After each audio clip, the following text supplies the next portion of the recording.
Terminó la ida de los cuartos de final de la Libertadores 2023 y ya tenemos bastante claro lo que puede pasar la semana que viene. Los tres brasileños ganaron y quedaron bien encaminados para definir la serie, mientras que Boca y Racing, los dos argentinos, igualaron sin goles y el resultado de esa serie es una incógnita.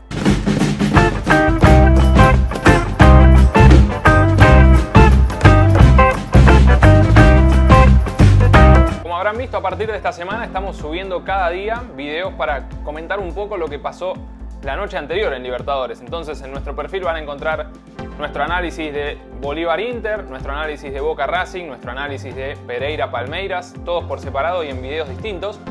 Y en este resumen semanal, obviamente vamos a poner el foco un poco en lo que fue el triunfo de Fluminense ante Olimpia, que es algo que todavía no hablamos, y también hacer un balance general de esta semana y pensar en lo que serán los partidos de vuelta de la semana que viene. Por eso vamos a empezar por el triunfo del equipo carioca, que en el Maracaná lo pasó por arriba a Olimpia. Incluso creo que más que Flamengo en la ida de los octavos de final. A mi gusto, los dos demostraron rápidamente lo que querían para este partido. Olimpia con una línea de 5, cambiada a último momento con la salida de Richard Ortiz. Fluminense que lo sacó a Alex y dejó a André solo en la mitad de la cancha. Es verdad que Ganso retrocedió bastante, pero un Fluminense muy ofensivo y de hecho Felipe Melo y Nino, que eran los centrales, estaban siempre delante de la mitad de la cancha. Muchas veces llegaban al área rival o al borde del área para tirar algún centro, para esperar algún rebote. Fluminense lo trató de asfixiar a Olimpia y en los primeros 20-25 minutos se notó a la perfección. Después tal vez Olimpia se empezó a acomodar un poco. Sobre el final del primer tiempo Fluminense consiguió ese gol de André tras un desvío que realmente fue bastante mala fortuna porque si bien Fluminense venía atacando e intentando, Olimpia venía zafando. No voy a decir que jugó cómodo, como por ejemplo Inter en Bolivia, que defendió muy bien y no sufrió, o sufrió menos de la cuenta. Acá Fluminense sí tuvo chances claras, me acuerdo un remate de Cano. Bueno, por izquierda Keno hizo un partido bárbaro. Creo que Olimpia lo sufrió bastante, pero se estaba llevando un buen resultado al entretiempo. Con el gol de André igualmente el 1-0 era lógico para lo que había buscado cada uno en esa primera parte.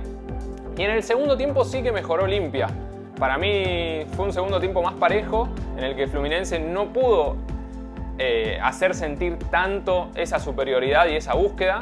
Se equilibró bastante, pero bueno, sobre el final llegó el segundo tanto, con una buena maniobra de Cano tras un rebote.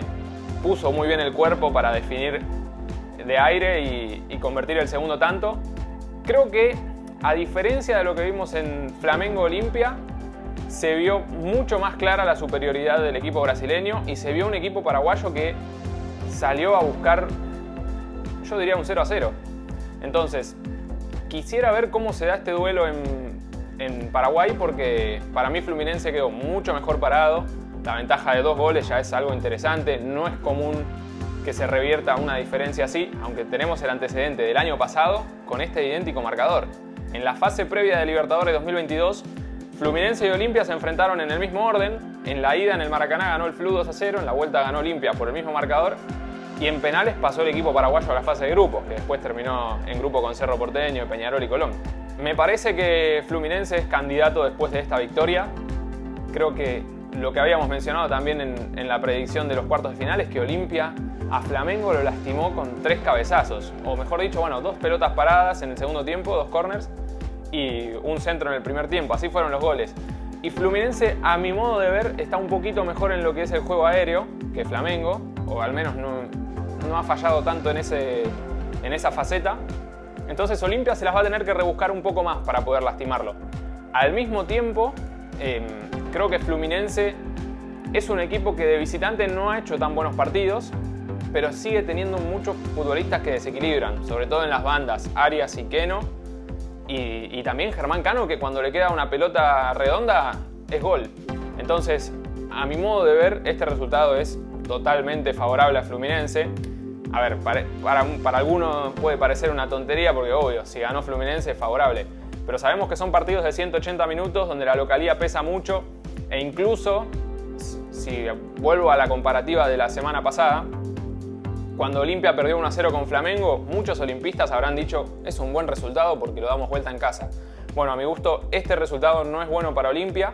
es una diferencia bastante grande. El margen de error es muy poco, porque si te mete un gol Fluminense ya estás obligado a hacer 3 para llevar la serie a los penales.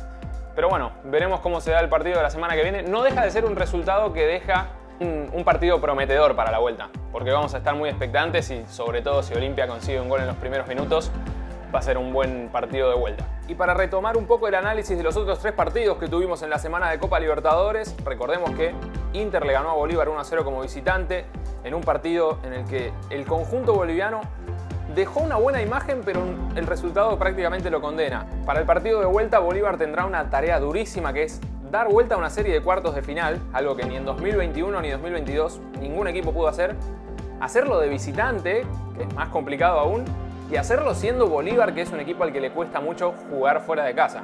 Y para destacar, ya como un comentario más global, tenemos de ese lado de la llave 2 triunfos brasileños que se encaminan bastante. Inter contra Bolívar, que le ganó de visitante y lógicamente está muy encaminado a meterse en semis. Y la serie que mencionábamos recién, Fluminense ante Olimpia, la ventaja de 2-0 todavía está, creo yo que está más abierta que la de Inter y Bolívar, pero al momento tenemos una semi brasileña ya, que sería Inter contra Fluminense. Del otro lado, Palmeiras casi en semis también. Así que se nos empieza a armar de nuevo un cuadro muy brasileño para las instancias finales y con grandes chances de tener 2 compatriotas de ese país en el duelo decisivo en el Maracaná. Algo que es un poco sorpresivo teniendo en cuenta que en los octavos de final había caído Flamengo, había caído Atlético Paranaense, Inter la había pasado bastante mal contra River, Fluminense la había pasado mal ante Argentinos Juniors, pero bueno, se acomodó todo para los brasileños en esta instancia que es clave, que son los cuartos de final. Demostraron estar a la altura y si se fijan, los equipos brasileños fueron los únicos que convirtieron goles en esta semana de Copa Libertadores. Fluminense hizo 2, Palmeiras hizo 4 y el Inter hizo 1. Para cerrar con el partido de Bolívar e Inter, quiero decir que aunque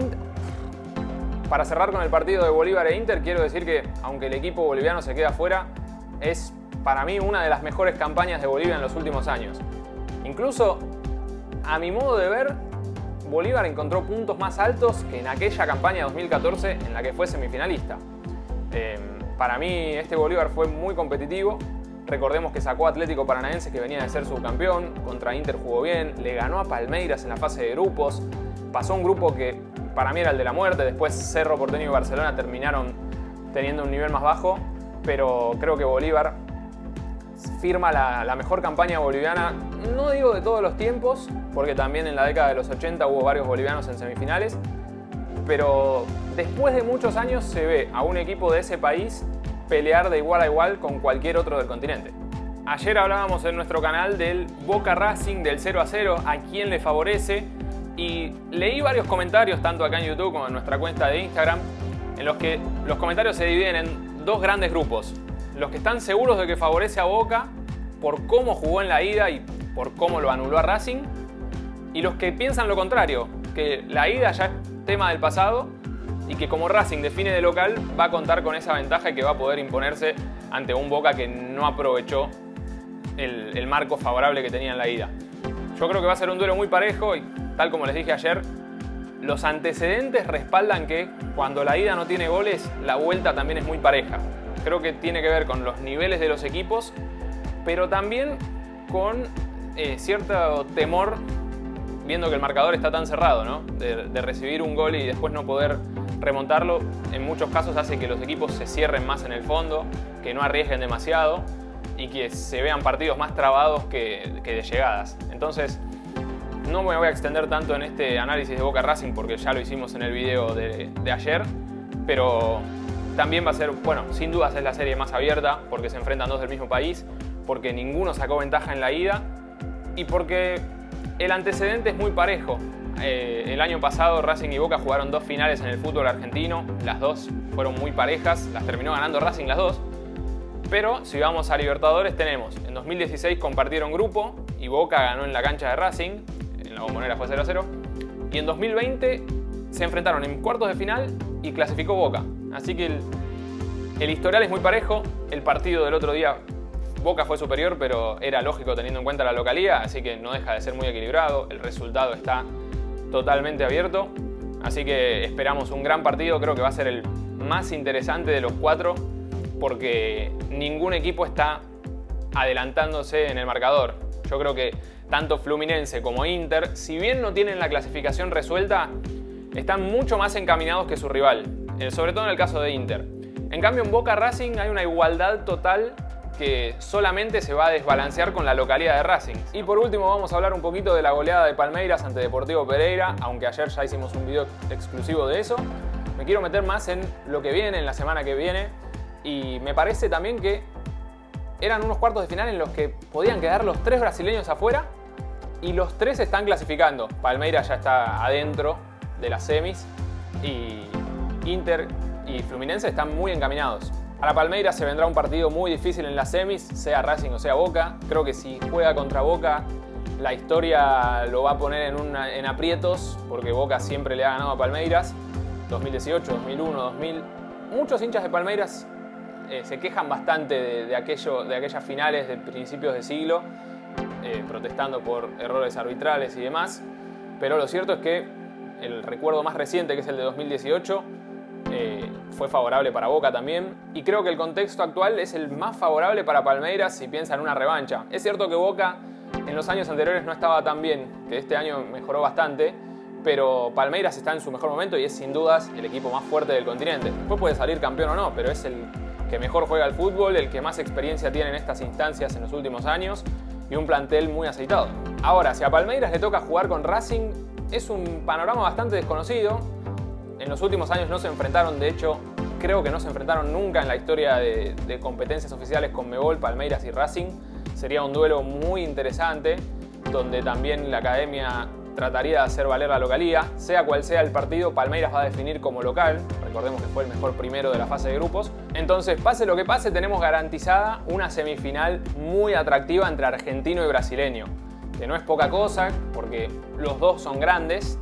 El argentino que llegue y Palmeiras son dos equipos grandes, dos equipos que tranquilamente pueden imponerse, si bien Palmeiras va a ser el candidato. Se nos viene una semi bastante atractiva y veremos para qué lado se da. En el caso de Deportivo Pereira no se le puede pedir mucho. A ver, es prácticamente imposible que un equipo le meta 4 goles a Palmeiras en su estadio, así que tampoco me quiero ir demasiado a ese análisis porque creo que no vale la pena. Si pasa va a ser una sorpresa y va a ser un partido inimaginable, entonces tampoco puedo hacer demasiado análisis previo. Si llega a ocurrir el milagro y la hazaña de Deportivo Pereira, lo analizaremos y lo hablaremos largo y tendido en este canal, pero en la previa no es que puedo decir tiene que pasar tal o cual cosa para que Pereira tenga chances. En verdad es prácticamente imposible y ojalá que tengamos sorpresa o que al menos sea una serie abierta o que Pereira pueda descontar para que se ponga interesante el partido. Ahora, sabiendo que se juegan las dos series a la vez, Palmeiras-Pereira es la que ya está más definida y Boca Racing, que es la más abierta, me parece que la mayoría de los futboleros vamos a mirar el duelo entre argentinos. Llegamos al final de este análisis, partidos de ida de los cuartos de final, una serie muy abierta, que es Racing Boca, una serie muy definida, que es Palmeiras Pereira, y dos series en el medio que están encaminadas para los brasileños. Inter tiene ventaja ante Bolívar, Fluminense tiene ventaja ante Olimpia, pero todavía los bolivianos y los paraguayos tienen chances de remontar y clasificar a las semifinales.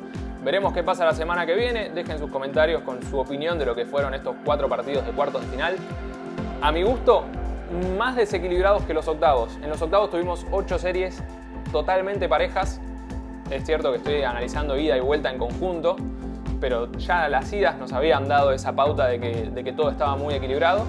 Y acá se vieron más desequilibrios, aunque quiero hacer esa salvedad de Inter-Bolívar, que fue un caso curioso, porque si bien el resultado es ampliamente favorable para los brasileños, el trámite de juego fue parejo y equilibrado.